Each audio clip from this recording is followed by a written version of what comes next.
Surviving a tour as an ambulance driver during World War I, 2 consecutive plane crashes, and 4 failing marriages may seem like a tough feat for any one man in a lifetime. For Ernest Hemingway, these were all parts of life that influenced his literature and helped him become a world-renowned novelist. I would like to take this time to inform you of 3 aspects of Ernest Hemingway's lifestyle that could be considered by many as excessive. Ernest Hemingway was not shy about his love for alcohol, adventure, or romance. Hemingway indulged in various different alcoholic beverages and cocktails during his time traveling the world. These experiences could be spotted through the characters in his literature.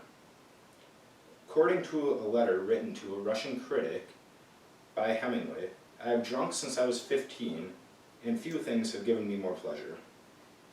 Many of Hemingway's characters in his literature, such as Jack Barnes from The Sun Also Rises, or Frederick Henry from A Farewell to Arms, drank heavily, even dangerously or excessively, on multiple different occasions throughout their respective novels. Many believe that Ernest played a part in making the mojito cocktail famous during his time spent living in Havana, Cuba. Others argue that the mojito was likely too sugary for the diabetic author, and suggest instead that Hemingway preferred vermouth martinis, similarly to his main character, Colonel Richard Cantwell, in his novel Across the River and Into the Trees.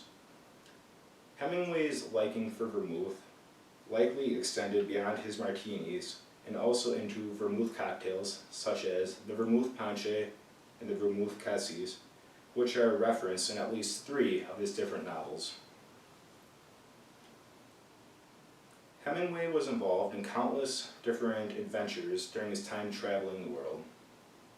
During World War I, Ernest served as an Italian Army ambulance driver and was wounded one evening by mortar shrapnel while delivering cigarettes and chocolates to frontline Italian soldiers.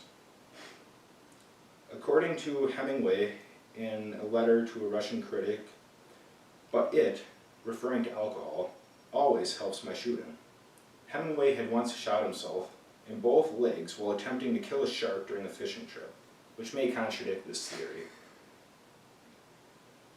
During an African safari with his 4th wife, Mary Hemingway, the couple were involved in 2 consecutive plane crashes, and amazingly, the 2 walked away unharmed from both.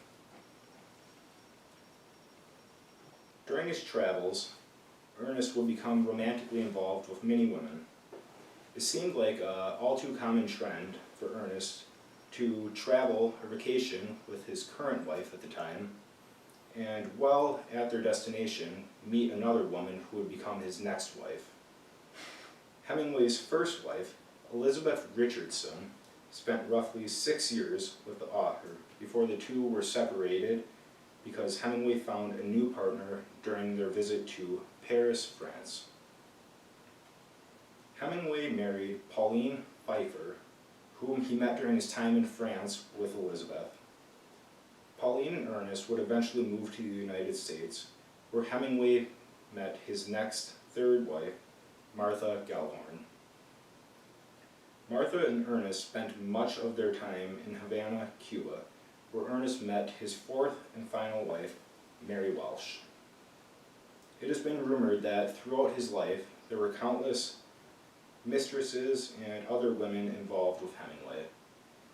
In a letter to one of his editors, Ernest Hemingway expressed, "You could always trade one healthy woman in for another." Hemingway seemed to follow this ideal in his own lifestyle. Now that I have informed you of 3 aspects of Ernest Hemingway's life that could be considered excessive regarding alcohol, adventure, and romance, you may now be able to better see how his literature has been impacted by his life experiences. Even with this lifestyle that many would consider excessive, to Ernest Hemingway, it was all just another day in the life.